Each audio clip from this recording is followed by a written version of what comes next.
வணக்கம் மாணவர்களே. 6ஆம் வகுப்பு கணக்குல இயல் 1ல நம்ம இன்னைக்கு எக்ஸசைஸ் மீதி உள்ளது பண்ண போறோம். பயிற்சி 1.1ல எக்ஸசைஸ் 1.1ல ஓகேவா? ரைட். ஸோ லாஸ்ட் கிளாஸ் வரைக்கும் 7வது சம் வரைக்கும் உங்களுக்கு எடுத்திருப்பாங்க. நம்ம இன்னைக்கு 8வது சம் நம்ம எடுக்க போறோம். ஓகே, 8வது சம்ல இருந்து ஸ்டார்ட் பண்ண போறோம். ஸோ சம் என்ன அப்படிங்கிறத ஃபர்ஸ்ட் ஸ்க்ரீன்ல ஷேர் பண்றேன். அதுக்கப்புறம் அதை உங்களுக்கு எக்ஸ்பிளைன் பண்றேன். அந்த சம் எப்படி பண்ணணும்னு. சரியா? ஸ்க்ரீன் தெரிஞ்சிச்சா? Okay, right. So first sum நம்ம 8வது சம் தான் பண்ண போறோம். அடுத்தானே இந்த சம்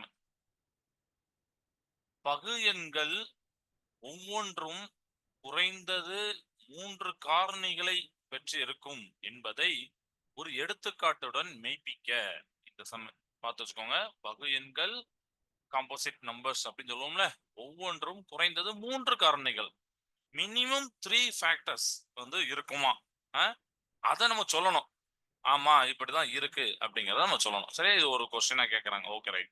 இது எப்படி சால்வ் பண்ணலாம் அப்படின்னு பார்க்கலாமா? ஓகே, ஃபர்ஸ்ட் இந்த காம்போசிட் நம்பர்ஸ்னா என்ன அப்படிங்கறத நம்ம லேசா தெரிஞ்சுக்கிட்டு போனா அப்புறம்தான் நம்மளுக்கு அந்த சம்மே நம்மளுக்கு புரியும். Okay, right. So each of the composite numbers has at least 3 factors.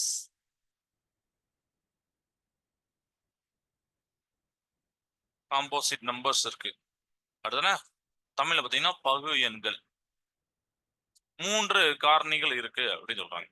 Okay, இந்த பகு எண்களை பார்க்கறதுக்கு முன்னாடி நமக்கு பிரைம் நம்பரும் இது கூடவே இருக்கும். அந்த பிரைம் நம்பர்னா என்ன அப்படிங்கறத தெரிஞ்சு போயிருக்கலாம். ஸோ பிரைம் நம்பர் அப்படின்னா பகா எண். அடுத்தன பகா எண். பகா எண் என்னென்ன? It exactly 2 factors. ஏன்னா இந்த கொஸ்டின் கேட்டாங்கன்னா அந்த கொஸ்டின் மட்டுமே படிக்க கூடாது, அதுக்கு சம்பந்தப்பட்டது இன்னொருத்தையும் படிக்கணும். கரெக்டா? ஸோ பிரைம் அப்படின்னா 2 ஃபேக்டர்ஸ். பிரைம் 2 அப்படின்னு அடிக்கடி நீங்க ஞாபகம் வச்சுக்கோங்க. பகா தமிழ்ல உள்ளவங்களுக்கு பகா 2, பகா 2, பகா 2 அப்படின்னு. சரியா? அப்ப 2 ஃபேக்டர்ஸ் இருக்கும், 2 காரணிகள் இருக்கும். என்னலாம்? அந்த நம்பரும் ஒன்றும். சரியா? அதாவது இட் செல்ஃப் அப்படின்னு போட்டிருக்கேன். தனக்குத்தானே அவர் ஃபேக்டரா இருப்பாரு, காரணியா இருப்பாரு. ஒன்றும் அதுக்கு காரணியா இருப்பாரு. நீங்க எந்த நம்பர் எடுத்து பாத்தீங்கன்னா ஒன்று இருக்கும். 10ன்னு எடுத்தீங்கன்னா 10 எடுக்க முடியாது. நம்ம 7ன்னு எடுப்போமே. இப்ப 7ன்னு எடுக்கிறேன்னு வச்சுக்கோங்க. இப்ப 7க்கு அப்படின்னா ஒன்றும் அப்புறம் 7 அவரு.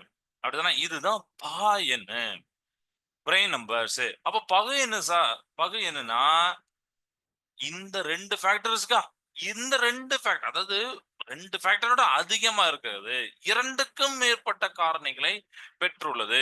மோர் தென் 2 ஃபேக்டர்ஸ். யாருக்கு? இவருக்கு. சோ நான் இங்க எழுதுகிறேன் மோர் தென் 2. மோர் தென் 2 2 ஃபேக்டர்ஸ் இருக்கும். நான் உங்களுக்கு ஹிண்ட்னால இப்படி இருக்கு, மோர் தென் 2 அப்படின்னு இருக்கு. 2க்கும் மேற்பட்ட காரணிகள் இருக்கும் அப்படின்னு சொல்லிருக்காங்க. சரியா? ஏன்னா இவரே 2 இருக்காரு, அப்ப அவருக்கு மேற்பட்ட காரணிகள் அவர் இருப்பாரு. ஏன்னா அவருமே 2 இருந்தா அப்ப 2த்துக்கும் வித்தியாசமே இல்ல ஆயிருமே. கரெக்டா? சோ லாஜிக்கலி ஒரு நம்பருக்கு 2க்கும் மேற்பட்ட ஃபேக்டர்ஸ், 2க்கும் மேற்பட்ட காரணிகள் இருந்ததுன்னா அப்ப அது என்னது? மினிமம் 2க்கு மேற்பட்டதுல நம்பர்ல மினிமம் என்னது? 3. அப்படிதானே? 3 தானே?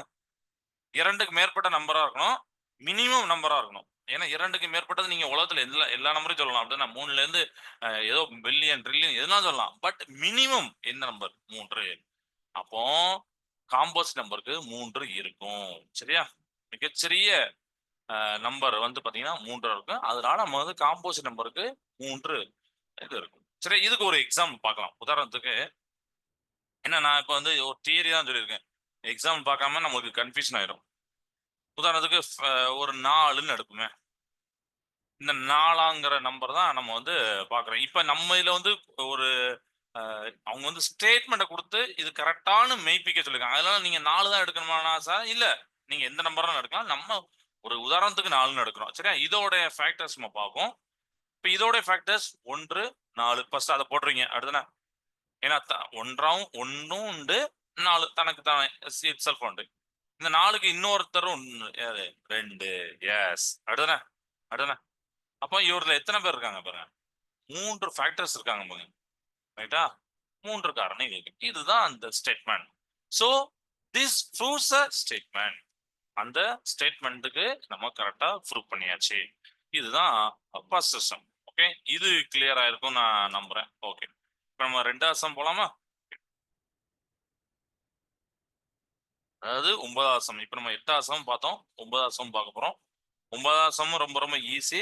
நம்ம ஸ்க்ரீன்ல அத காட்டிட்டு நான் சம்ம காட்டுறேன். சம்ம வந்து நீங்க வந்து நோட் பண்ணிக்கலாம். ஸ்கிரீன்ஷாட் எடுத்துக்கலாம். பக்கத்துல புக் இருந்தா ரெஃபர் பண்ணிக்கலாம். ஓகே. இந்த சம்ம தான் நம்ம டிஸ்கஸ் பண்றோம்னு சொல்லிட்டு. ஓகே. ரைட். 9வது சம்மும் இதுதான். இந்த இடத்துல நான் ஹைலைட் பண்றேன் இது. ஒரு நாட்காட்டியிலிருந்து ஏதேனும் ஒரு மாதத்துல 2 மற்றும் 3 என்ற எண்களால் வகுப்படும் தேதிகளை காண்க அப்படின்னு அவங்க கேட்டிருக்காங்க. என்ன அர்த்தம்? ஒரு நாட்காட்டினா கேலண்டர். கேலண்டர்ல ஏதோ ஒரு மாதத்தை எடுத்துக்கோங்க. 2 மற்றும் 3 என்ற எண்களால் வகுப்படும் தேதிகளை. அதாவது 2ஆலையும் வகுப்படுது, 3ஆலையும் வகுப்படுது அப்படின்னு சொல்லிட்டு. அப்ப 2ஆலும் வகைப்படுது, 3ஆலும் வகைப்படுதுன்னா அது எப்படி சார் பண்ணணும்? ஏன்? ஆமா 2 2ஆ டிவைட் அந்த கேலண்டர் எடுத்து 2ஆல டிவைட் பண்ணக்கூடிய நம்பர் பார்க்கலாமா? பார்க்கலாமே. தப்பில்ல. சரி. 3ஆல டிவைட் ஆகக்கூடிய நம்பர் பார்க்கலாமா? பார்க்கலாம். தப்பில்ல. ஆனா இது 2த்தையும் நீங்க 2ஆல டிவைட் பண்றது, 3ஆல டிவைட் பண்ணி இது எல்லாத்தையும் சேர்த்து வச்சு பார்க்கணும். சோ அதுக்கு நம்ம என்ன பண்ணலாம் அப்படின்னா, இங்கிலீஷ்ல உங்களுக்கு சொல்லிடுறேன்.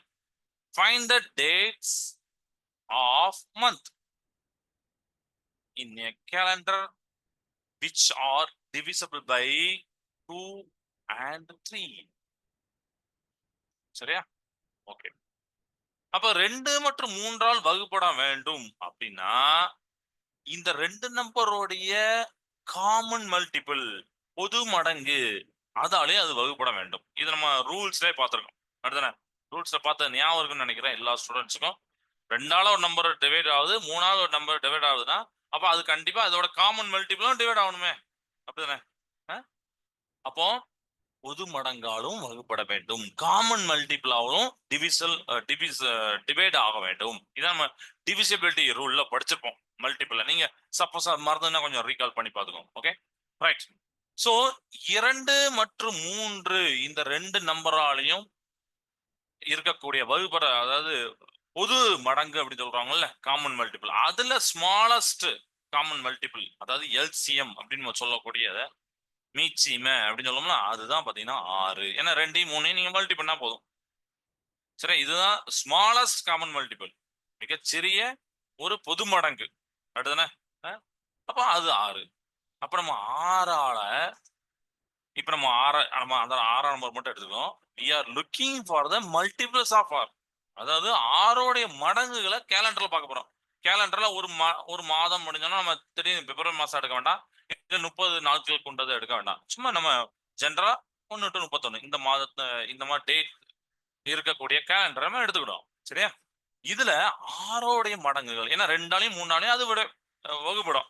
6ஓடைய மடங்குகள் மல்டிபிள்ஸ் 6 நம்ம பார்க்க போறோம். சரியா? என்னலாம் இப்ப 6ஓடைய மடங்கு அப்படின்னு என்னத்தான் 6ஆம் வாய்ப்பாடு தான். அப்படிதானே? 6ஆம் வாய்ப்பாடு சொல்லுங்க. 12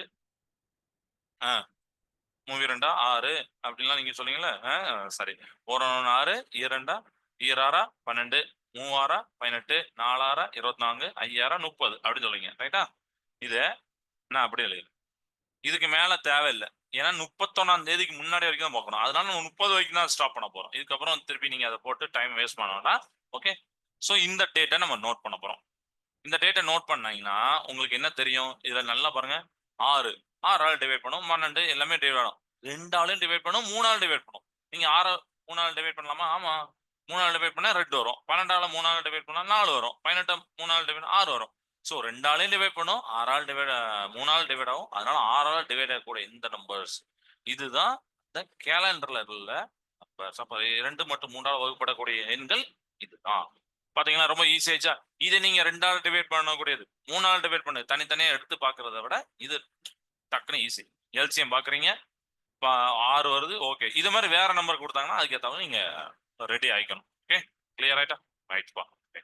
இப்போ நம்ம அடுத்த ப்ராப்ளம் போலாமா? அடுத்த ப்ராப்ளம் ஸ்கிரீனை ஷேர் பண்றேன். என்ன ப்ராப்ளம் பார்ப்போமா?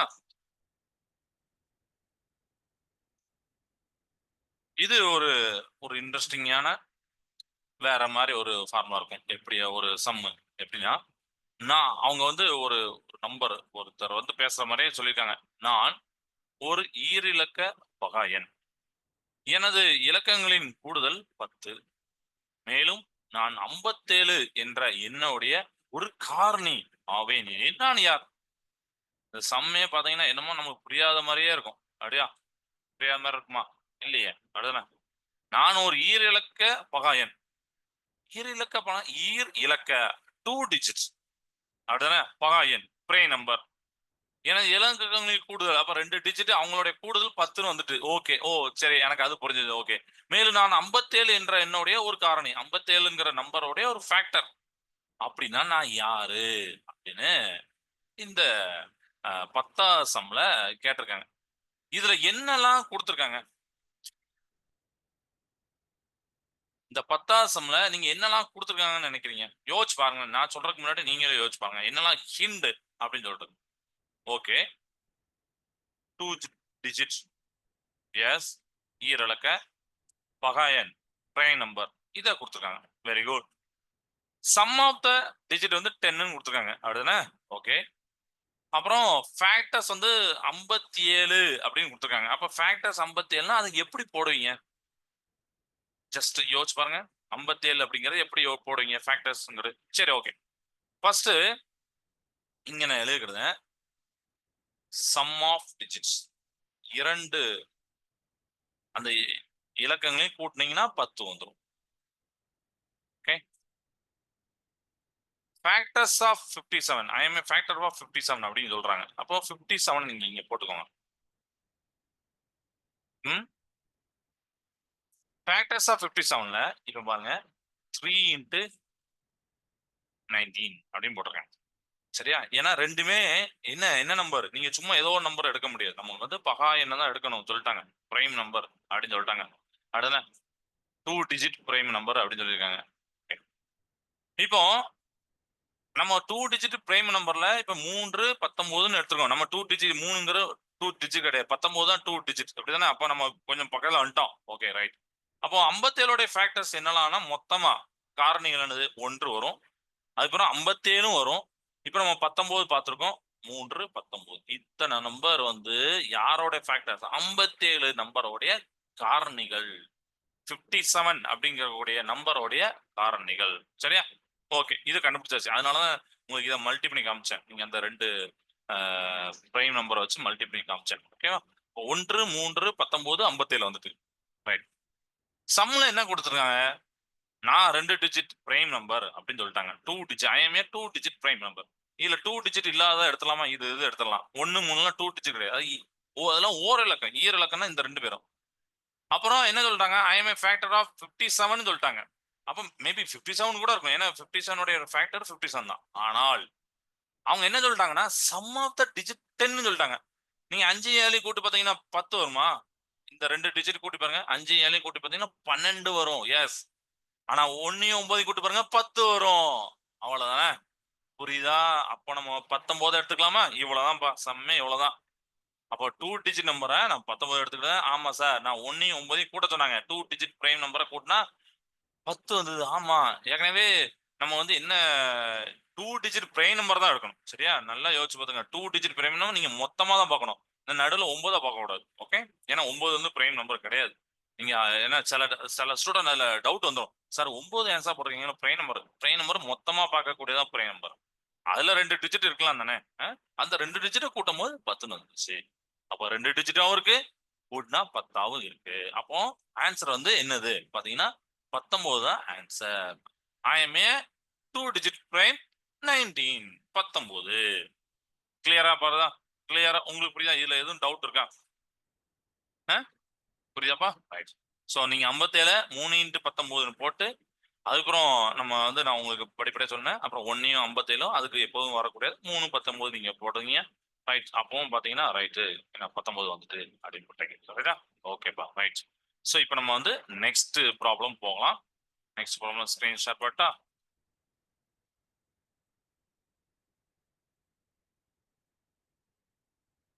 19வது ப்ராப்ளம். இதுல வந்து 19வது ப்ராப்ளத்துல சாரி 11வது ப்ராப்ளத்துல நான் எல்லாத்தையும் சொல்லி தர போற கிடையாது. அது எதுக்குன்னா ஏதாவது ஒண்ணு நான் வந்து 1ஓ 2ஓ நான் சொல்றேன். 1 சொல்லுவேன். மித்ததெல்லாம் சம்ம நீங்க போய் வீட்டுல போய் பண்ணுங்க. எல்லா சமயம் நம்ம வந்து கைடோ இல்ல ஃப்ரெண்டோ இல்ல டீச்சரோ எதிர்பார்க்க கூடாது. ஓகே? ஸோ இந்த சம்ல பதினொன்றாம் சம்ல ஒவ்வொரு எண்ணையும் காரணி செடி முறை, அதாவது ட்ரீ மெத்தட் அப்படிம்பாங்க. அதாவது ஃபேக்டர் ட்ரீ மெத்தட் அப்படி ஃபுல் நேம்னு சொல்றேன். ஃபேக்டர் ட்ரீ மெத்தட் வகுத்தல் முறை டிவிஷன் மெத்தட் மூலம் பகா காரணிப்படுத்துக. பகா காரணிப்படுத்துங்கன்னா அதுக்கு மேல நீங்க அதை டிவைட் பண்ண முடியாது, அப்படிதானே? பிரைம் ஃபேக்டரைசேஷன் அப்படின்னு நம்ம பார்த்துருக்கோம்ல, அதுக்கு மேல அதை டிவைட் பண்ண முடியாது. இப்ப நீங்க வந்து 10ன்னு இருந்தா அது 10 நம்ம சொல்ல முடியுமா? இல்லையா? 10 இன்னும் கொஞ்சம் 5 2 போடலாம். ஸோ அந்த லாஸ்ட் வரைக்கும் கொண்டு போறோம் தான். இல்ல 60 அப்படிங்கிற ஃபர்ஸ்ட் இந்த நம்பரை நான் எடுத்துக்கிறேன். First sum 60. ஓகே, 11வது சம்ல 60 நான் எடுத்துக்கிறேன். ஆனா இதுல வந்து பாத்தீங்கன்னா ஒரே மாதிரி மெத்தட்ல அவங்க சொல்லல. அதாவது 2 மெத்தடா சொல்லியிருக்காங்க. அப்ப 2 மெத்தட்னா எப்படின்னா, ஒன்னு அந்த prime factorisation by factor tree method, இது ஒண்ணு ஞாபகம் வச்சுக்கோங்க. இன்னொன்னு பாத்தீங்கன்னா டிவிஷன் மெத்தட். ஸோ நான் ஃபர்ஸ்ட் வந்து உங்களுக்கு வந்து ஃபேக்டரி ட்ரீ மெத்தட் போடுறேன். ஓகே, கார்னி செடி முறை அப்படின்னு சொல்றாங்க அந்த மெத்தட்ல. ஒண்ணு இல்லப்பா, இது ரொம்ப ஈஸி தான். 60 அப்படி போடுறீங்க. 60 எப்படி போடலாம்? எப்படி போடலாம்? 6 இன்ட்டு 10. அதான் இது. நீங்க ஆல்ரெடி பண்ணிருப்பீங்க எக்ஸாம்பிள் சம்ல, அப்படிதானே? 6 இன்ட்டு 10. Okay, good. 6 எப்படி போடலாம்? ஏற்கனவே நான் இப்பதான் 6 பத்தி நான் சொல்லிட்டேன். 2 இன்ட்டு 3. அதே மாதிரி 10 நம்ம எப்படி போடலாம்? 2 இன்ட்டு 5. Yes, very good. அப்படிதானே? ஸோ 60 6 இன்ட்டு 10 போடலாம். 6 2 இன்ட்டு 3 போடலாம். 10 2 இன்ட்டு 5 போடலாம். Very good. இப்போ 60 எழுத போறேன். நம்பர்ஸை இந்த நம்பர்லாம் எழுதணும். இந்த 6 10 திருப்பி எழுதக்கூடாது. பாருங்க, 2 3 2 5 அப்படின்னு எழுதுறேன். இதுதான் இதோடைய ஃபேக்டர் மெத்தட், ஃபேக்டர் வேல்யூ. சரியா? 2 2 3 5. சரியா? அல்லது 2 3 2 5 எப்படினாலும் சொல்லலாம். அது ஒன்றும் பிரச்சனை இல்லை. ஓகே, இது இது புரிஞ்சுதா உங்களுக்கு? ரைட். இப்போ இதே மாதிரி இந்த சம்ம டிவிஷன் மெத்தட்ல பண்ண சொல்றாங்க. இது புரிஞ்சதுல? இப்போ நம்ம டிவிஷன் மெத்தட் போடலாமா? ஓகேப்பா, ரைட்.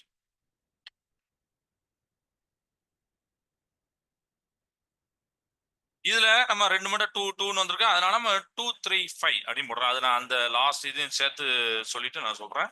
ஓகே, 2 3 5 அப்படின்னு சொல்லி இப்போ அடுத்து நம்ம வந்து டிவிஷன் மெத்தட்ல போட போறோம். அதுக்கு இந்த மாதிரி போடணும் என்ன? ஸோ அது நேம் வந்து டிவிஷன் மெத்தட்.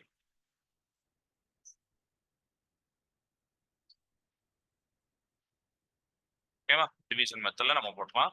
2 அண்ணா கார்னி செடி முறை நம்ம பார்த்தோம். அப்படியே அது செடி மாதிரி இப்படி வளர மாதிரி அதுக்காண்டி போட்டிருக்காங்க. அப்புறம் வகுத்தல் முறை, வகுத்தல் முறை தான் நம்ம டிவிஷன் மெத்தட்ல இப்போ பார்க்க போறோம். இது டிவைஸ் பண்றது ரொம்ப ரொம்ப ரொம்ப ஈஸி. இப்போ 60 ஃபர்ஸ்ட் டிவைட் பண்ணும். எப்படி டிவைட் பண்ணலாம் யோசிச்சு பாருங்க. 60 டிவைட் பண்ணும். எப்படி டிவைட் பண்ணலாம்? யாராவது ஒருத்தர் சொல்லுங்க சார். இப்படி டிவைட் பண்ணலாம் சார் அப்படின்னு நீங்க சொல்லலாம். Yes, okay, right. So first நம்ம வந்து 2ஆல நம்ம வந்து பண்றோம், அப்படிதானே? இப்போ 2ஆல போட்டுறோமா? இந்த இடத்துல போடுறோம். எஸ். அப்போ 60 2ஆல டிவைட் பண்ணா 30. Very good. அடுத்து என்ன பண்ணலாம்? 2ஆல போட்டுறலாமா? எஸ். ஓகே, 30 2ஆல டிவைட் பண்ணா 15. அதை இப்படிதான் போடுவீங்க. கரெக்டா? ரைட். 15க்கு அப்புறம் நீங்க திருப்பி 2 போட முடியாது. 3 போடலாம், இல்ல 5 போடலாம். அது பிரச்சனை இல்லை. எப்படினாலும் திருப்பி அதான் வரப்போகுது. இப்போ என்ன வரப்போகுது? 5 வரப்போகுது. திருப்பி 5 நீங்க டிவைட் பண்ணும்போது 1 வரப்போகுது. அப்ப இந்த நம்பர்லாம் எழுதலாமா? ஸோ 60 நான் இங்க எழுத பாருங்க. 2 2 3 5. அவ்வளவுதான். ஸோ இதுல வந்து பாத்தீங்கன்னா 2 வந்து 2 ஸ்கொயர் அப்படி போடுறேன். ஏன்னா 2 மட்டும் இருக்கு. 2 ஸ்கொயர் அப்புறம் 3 5 இப்படி நம்ம போடலாம். இது வந்து டிவிஷன் மெத்தட். சரியா? ஓகே, ஸோ இதை நீங்க போட்டலாமா? போன சமயம் 2 ஸ்கொயர் 3 இன்ட்டு 5 அப்படின்னு வந்திருக்கும். இதுலயும் பாத்தீங்கன்னா 2 ஸ்கொயர் 3 இன்ட்டு 5 அப்படின்னு வந்திருக்கும். So prime factors are the divisors used in this process. ஓகேவா? இதுல நம்ம வந்து என்ன பண்ணியிருக்கோம்னா பகா எண்களை நம்ம வந்து வகுப்படுத்தி நம்ம வந்து யூஸ் பண்ணி பார்த்துருக்கோம். ஓகே, இதுதான் prime factorization, பகா காரணிப்படுத்துதல். ஓகே, 2 2 5. இது புரிஞ்சா? இப்ப நம்ம வந்து நெக்ஸ்ட் சம் போலாமா? நெக்ஸ்ட் இதே மாதிரி அடுத்த சம் இருக்கும். இப்ப 128ன்னு இருக்கும். 128 நீங்க வந்து வழக்கம் போல யோசிச்சு பாருங்க. 128 என்ன மாதிரி பண்ணலாம் அப்படின்னு சொல்லிட்டு. ட்ரீ மெத்தட்ல போட்டு பாருங்க. டிவிஷன் மெத்தட் ரொம்ப ரொம்ப ஈஸி. நீங்க 2ஆல போட்டீங்கன்னா 64, அடுத்து 64 பண்ணீங்கன்னா 32, 16 இந்த மாதிரி வரும்.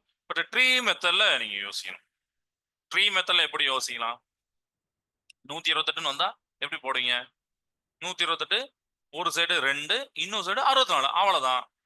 கரெக்டா? திருப்பி 64 நீங்க தனித்தனியா நீங்க 2 அப்படியே விட்டுறலாம். அப்படிதானே? ஆனா 64 நீங்க வந்து 2 into 32, 32ன்னா 2 into 16 இப்படி கொண்டு வந்து நீங்க பாத்தீங்கன்னா 2 தான் ஃபைனலா வரும். அந்த சம் சூப்பர் சம் 128. அதை நான் சொன்னா நல்ல இன்ட்ரெஸ்டிங்கா இருக்காது. நீங்க பண்ணும் போது தான் நல்ல இன்ட்ரெஸ்டிங்கா. அதுக்கு அந்த அதுக்கு அடுத்த சம்லாம் நீங்க பண்ணுங்க அப்படின்னு சொல்லிட்டு விட்டேன். சரியா? ரைட். ஸோ இதை நீங்க வந்து பார்த்துடுவீங்க அப்படின்னு நான் நம்புறேன். இப்போ நம்ம வந்து அடுத்த ப்ராப்ளம் போலாமா? அடுத்த ப்ராப்ளம் ஒரு இன்ட்ரெஸ்டிங்கா ப்ராப்ளம், நல்ல ப்ராப்ளம், சூப்பர் ப்ராப்ளம். இந்த இப்ப நான் 1வது செஞ்சுட்டேன்.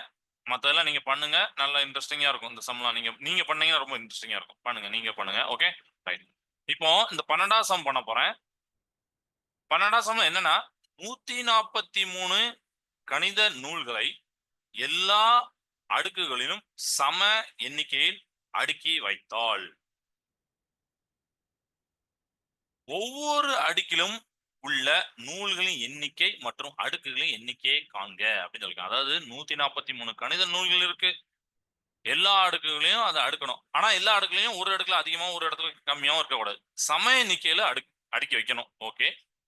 ஒவ்வொரு அடுக்கிலும் உள்ள நூலின் எண்ணிக்கை மற்றும் அடுக்குகளின் எண்ணிக்கையை காண்க. அதாவது ஒவ்வொரு அடுக்கிலும் நீங்க நூல்கள் வச்சிட்டீங்க. நீங்க சொல்லணும், இந்த அடுக்குல நான் வந்து வச்சிருக்கேன், இவ்வளவு நூல்கள் வச்சிருக்கேன், இத்தனை அடுக்குகள் இருக்குன்னு சொல்லிட்டு நல்லா யோசிக்கணும்.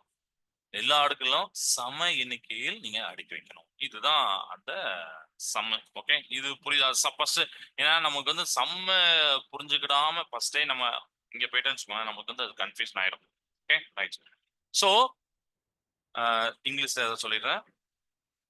12வது sum. If there are 143 maths books, சரியா? மேக்ஸ் புக்ஸ் இருக்கு. To be arranged in equal numbers in all the stacks, then find the number of books in each stack and also the number of stacks. சரியா? ஒவ்வொரு ஸ்டாக்லயும் அந்த அடிக்கி அந்த வைக்கிறதுல number of புக்கையும் சொல்லணும், number of ஸ்டாக்கையும் சொல்லணும். Clear ஆயிட்டா? ஃபர்ஸ்ட் இந்த இதுல ஒரு ஹிண்ட் என்னன்னா 143. இந்த 143 நம்பரை வச்சுதான் இது வந்து ஒரு கீ. இதை வச்சுதான் அந்த அந்த வீட்டுக்குள்ளேயே நம்ம போக போற மாதிரி. சரியா? அந்த சம்முக்குள்ளேயே நம்ம இந்த 153 வச்சுதான் போக போறோம். ஃபர்ஸ்ட் இதோடைய ஃபேக்டர்ஸ் நம்ம பார்க்கணும், காரணிகளை பார்க்கணும். சரியா? காரணிகளை பார்க்கணும். ஏன்னா காரணிகள் பார்த்தாதான் அந்த அடுக்கி வைக்கக்கூடிய அந்த அடுக்குகளோட எண்ணிக்கையும் புத்தகங்களோட எண்ணிக்கையும் உங்களுக்கு வரும். நீங்க to find the number of stocks each books in each ஸ்டாக்கும் நம்பர் ஆஃப் ஸ்டாக்ஸும் பார்க்கணும்னா you have to find the factorisation. அது ஃபேக்டர் ஆஃப் 143. புரியுதா? ரைட். ஃபேக்டர்ஸ் என்ன? காரணிகள் என்ன? அது ஒரு நம்பர். அந்த நம்பர்ஸ் நீங்க பெருக்குறீங்க அப்படின்னா ஒரிஜினல் நம்பர் வந்துடும். புரியுதா? ஃபேக்டர்ஸ் ஆர் நம்பர்ஸ், அப்படிதானே? காரணிகள் என்பது அதுவும் நம்பர் தான். அந்த நம்பர்களை நீங்க பெருக்கும் போது ஒண்ணுக்கு ஒன்னா பெருக்கும் போது உங்களுக்கு ஒரிஜினல் நம்பர் வந்துடும். ஓகே. அப்படி பார்க்கும் போது நீங்க 143 11 into 13 அப்படின்னு நான் மல்டிபிள் பண்றேன். சரியா? 143 உடைய ஃபேக்டர் 143. ஏன்னா நீங்க மல்டி பண்ணி பாருங்க, 11 into 13 போட்டு பாருங்க, 143 வரும். இதுதானே அதோடைய ஃபேக்டர். அப்ப ஃபர்ஸ்ட் ஸ்டெப் நம்ம இது பண்ணிட்டோம், தாண்டிட்டோம். அப்படின்னா ரொம்ப ரொம்ப ரொம்ப ஈஸி. 2வது ஸ்டெப் ரொம்ப ரொம்ப ஈஸி. சரியா? ரைட். இப்போ இந்த 11 13 மட்டும் எடுக்க போறேன். சார் இது போக ஃபேக்டர்ஸ் வருமானா? கண்டிப்பா வரும். இப்போ 1 இதை கூட எப்படி போடுறதுன்னா எப்படி போடுறேன்னா 1 11 13 143 இதுதானே இதோடைய ஃபேக்டர்ஸ். சரியா? இதோடைய காரணிகள். கரெக்டா? இந்த காரணிகள்ல நான் நம்பர் ஆஃப் புக்ஸ் இதுக்கெல்லாம் எடுக்கணும். அப்ப எப்படி எடுக்கலாம்? யோசிச்சு பாருங்க. இந்த சம்மன் நீங்க யோசிச்சு பாருங்க. நான் 1 11 13 அப்புறம் 143 அப்படின்னு போட்டுட்டேன். ரைட். அப்ப இதை எப்படி பண்ணலாம்? Any idea? யாருக்காவது ஒரு சின்ன ஐடியா இருக்கா? இது இப்படி பண்ணலாம் சார். 143 புக்க நீங்க குடுத்தீங்க. இப்படி இத எப்படி அரேஞ்ச் பண்ணணும்னு நான் கேட்கிறேன். எப்படி அரேஞ்ச் பண்ணா ஒரு சமமான எண்ணிக்கையில் வரும் அப்படின்னு நான் கேட்கிறேன். Any idea? Okay, right. இப்ப நமக்கு வந்து ஃபேக்டர்ஸ் வந்துருச்சு. ஓகே. இந்த இத வந்து நீங்க 2ஆ தான் எடுக்க முடியும். ஒண்ணு வந்து புக்கு, இன்னொன்னு அடுக்குகள். அப்படிதானே எடுக்க முடியும். அந்த 4 இதையும் எடுக்க முடியும். அப்படிதானே? ஒரு சைடு ஃபுல்லா புக்கு. அதாவது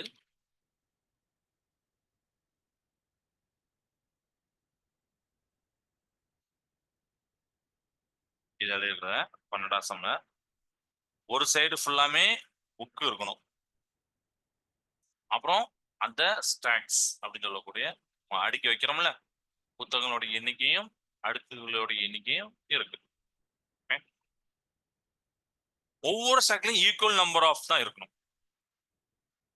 புரியுதா? ஒவ்வொரு ஸ்டாக்லயும் ஈக்குவல் நம்பர் தான் இருக்கணும். ஓகே. அப்போ ஒரு புக்கு 143 ஸ்டாக்ஸ். ஏன்னா 143 மேக்ஸ் புக்கு கொடுத்தாங்க. நீங்க இப்படி கூட பண்ணலாம் தானே? 143 அடுக்குகளையும் ஒவ்வொரு புக்கா வச்சா கூட 143 தான் வரப்போகுது. அப்படிதானே? ஒவ்வொரு புக்கும் ஒவ்வொரு அடுக்குலையும் ஒவ்வொரு புக்கு. நீங்க அதாவது இமேஜினேஷன் பண்ணிக்கோங்க. மனசுல இமேஜினேஷன் பண்ணிக்கோங்க. சரியா? ஒரு லைப்ரரி இருக்கு. அங்க 143 அடுக்கு தந்தாங்க. மேக்ஸ் புக் கொடுத்தாங்க. எப்ப அதை அடுக்கி வைப்பா. ஆனா ஒரு ஈக்குவலா இருக்கணும்பா அப்படிங்க. ஏன்னா அதனால நான் ஒரு புக்கும் போட்டேன். ஏன்னா ஒரு ஸ்டாக்ல ஃபர்ஸ்ட் ஸ்டாக்ல ஒரு புக்கும் ஏன்னா கைக்கு இருக்கு செகண்ட் ஒண்ணு போட்டு அடுத்து ரெண்டாவதுல பாத்தீங்கன்னா ஒரு 10 புக்கை தூக்கி வச்சுட்டு லாஸ்ட் 143 புக்கே இல்லாம அப்படிலாம் ஆயிடக்கூடாது. அது நம்ம வைக்கிறது வைக்கலாம். ஆனா இவங்க கொடுத்த ஒரு கண்டிஷன் நம்ம ஃபாலோ பண்ணணும். என்னது? ஈக்குவல் நம்பர் ஆஃப் இதை வைக்கணும். ஒரு புக்கை 143 ஸ்டாக்ஸ் வரைக்கும் வச்சுக்கலாம். குட்டா? இது ஒண்ணு. ஓகே. ரெண்டாவது அடுத்து பாருங்க. அடுத்து ஒண்ணு இன்ட்ரெஸ்டிங்கா இருக்கும். 11 புக்கு 13 ஸ்டாக்ஸ். ஆமாண்ணே, கரெக்ட் தானே அப்படின்னு இப்போ தோணுமே உங்களுக்கு? ஏன்னா நம்ம ஃபேக்டர்ஸ் பார்த்தோம்னா அதனால 11 போட்டேன். நான் சும்மா போடல. சரியா? அதனால ஃபேக்டர்ஸை தான் நம்ம போடணும். வேற ஏதோ நம்பரை போடக்கூடாது. அப்போ 13 அடுக்குகள் இருக்கு. ஓகே. 13 அடுக்குல நீ ஈக்குவல் நம்பரா வைக்கணும்னா ஃபர்ஸ்ட் இதுல ஒரு 11 புக்கு, ரெண்டாவது 11 புக்கு, மூணாவது 11 புக்கு அப்படின்னு சொன்னா 13 அடுக்குகள் வந்தானே 143 புக்கும் நீ வச்சிருவ. கரெக்டா? அப்ப 11 புக்க 13 ஸ்டாக்ஸ்ல வைக்கலாம். குட். அப்ப இந்த இடத்துல ஒரு டவுட் வரும். சார் நான் ரிவர்ஸ்ல வைக்கலாம் தானே? அதாவது 13 புக்க 11 ஸ்டாக்ல வைக்கலாம் தானே? ஏன்னா எத்தனை ஸ்டாக்ஸ்னு கணக்கெல்லாம் கிடையாது. அப்படிதானே? நீங்க வைக்கிற அந்த புக்க அத்தனை ஸ்டாக்ஸ்ல கரெக்டா வச்சிருப்போம் அப்படின்னு சொல்லிட்டாங்க. அவ்வளவுதான். அப்ப இதுவும் கரெக்ட் தான். குட். இப்படி நீங்க யோசிச்சாலும் கரெக்ட். 11 புக்க 13 ஸ்டாக்ஸ்லயும் சரி, 13 புக்க 11 ஸ்டாக்ஸ்லயும் சரி, கரெக்ட். இது போக லாஸ்ட் ஒரு பாசிபிலிட்டி ஒண்ணு உண்டு. அது என்னன்னா, ஏப்பா நான் எதுக்கு எல்லா புக்கையும் நான் தனித்தனியா கொண்டு போகணும்? ஏன்னா சில ஸ்டூடெண்ட்ஸ் அதையும் யோசிப்பாங்க. அப்படிதானே? தப்பு கிடையாது. அதுவும் ஒரு ஒன் ஆஃப் த புக்ஸ் போடுறேன். சரியா? ஏன்னா நம்ம இன்டர்வியூல பாத்தீங்கன்னா வித்தியாசமான கேள்விகள் கேட்பாங்க. அதுக்கு ஒரு வித்தியாசமான பதில்கள், அதுக்காண்டி சம்மந்தம் இல்லாத பதில்கள் இல்ல. ஒரு பர்ஃபெக்டா சூப்பரா இருக்க பதில்கள் யார் சொல்றாங்க அவங்கள வேலைக்கு எடுப்பாங்க. சார் நான் ஏன் சார் அத்தனை ஸ்டாக்லாம் போகணும், ஸ்டாக்லாம் போகணும், அடுக்குலாம் போகணும், ஃபர்ஸ்ட் ஸ்டாக்ல 143 புக் வைக்கலாம். எஸ், அதுவும் ஒரு பாசிபிலிட்டி. One stock. புரியுதா? புரியுதா? இது நம்ம வந்து சொல்லலாம். பட் நம்மளுக்கு வந்து இந்த 143 143 1 இது வந்து ஒரு ஒரு பெட்டரான ஒரு ஃபேர் கிடையாது. அதனால என்ன சொல்லுவாங்கன்னா ஒரு பாசிபிளான இதை எடுக்கிறாங்க. அதுதான் 11 13 இந்த ரெண்டை மட்டும் எடுக்கிறாங்க. ஸோ இப்படி போடலாம். 11, 13 இப்படி போடலாம். அல்லது ஆர் போட்டு நான் 13, 11 இப்படி போடுறேன். சரியா? இது வந்து ஒரு பாசிபிளான ஒரு பிராக்டிக்கலா அப்படி பண்ணலாம்ப்பா. நம்ம ஒரே இதுல 143 வைக்கிறது அது வேண்டாம். 143 ஒண்ணு வைக்க வேண்டாம். அதெல்லாம் ஒரு பாசிபிள் இல்லல்ல. ஒரு நீட்னஸ் கிடையாது. அதனால அதை சொல்லிட்டாங்க. இது உங்களுக்கு கிளியர் ஆயிருக்குன்னு நினைக்கிறேன். சரியா? ஸோ இன்னைக்கு கிளாஸ்ல இது வரைக்கும் போதும். ஆக்சுவலி 1.1 நம்ம இன்னைக்கு முடிச்சிருக்கோம். 1.2 நெக்ஸ்ட் கிளாஸ்ல நம்ம பார்க்கலாம். அது வந்து HCF ஹையஸ்ட் காமன் ஃபேக்டர் அப்படின்னு சொல்லக்கூடிய மீப்பெரு பொது காரணம் இருக்கு. அதை அடுத்த கிளாஸ் பார்க்கலாம். ஸோ இந்த கிளாஸ் என்னெல்லாம் பார்த்தோம் அப்படிங்கிறது ஜஸ்ட் ஒரு ரீகால் பண்ணிட்டு போயிடுறேன். இந்த கிளாஸ்ல நம்ம ஃபர்ஸ்ட் பார்த்தது என்னன்னா, ஃபர்ஸ்ட் சம்ல வந்து பகு எண்ணுகள் இருந்தது. அந்த பகு எண்ணுக்கு 3 காரணிகள் இருந்தது. அதை நம்ம நிரூபிக்கணும். எஸ், பகா எண்ணுக்கு 2 எண்ணம் இருக்கு. அப்ப பகு எண்ணுகள் மினிமம் இருக்கக்கூடிய 3 இருக்கும். ஒரு நம்பர் சொன்னேன், 4ங்கிற நம்பர் போட்டு காமிச்சேன். அப்புறம் ஒரு நாட்காட்டி 6ஆல 2 மற்றும் 3ஆல வகுப்படுதுன்னா எத்தனை அந்த நாட்காட்டில இருந்து தேதிகள் இருக்கு. அப்ப 6ஆல் டிவைட் பண்ணக்கூடிய நம்பர் எல்லாம் நம்ம பார்த்தோம்.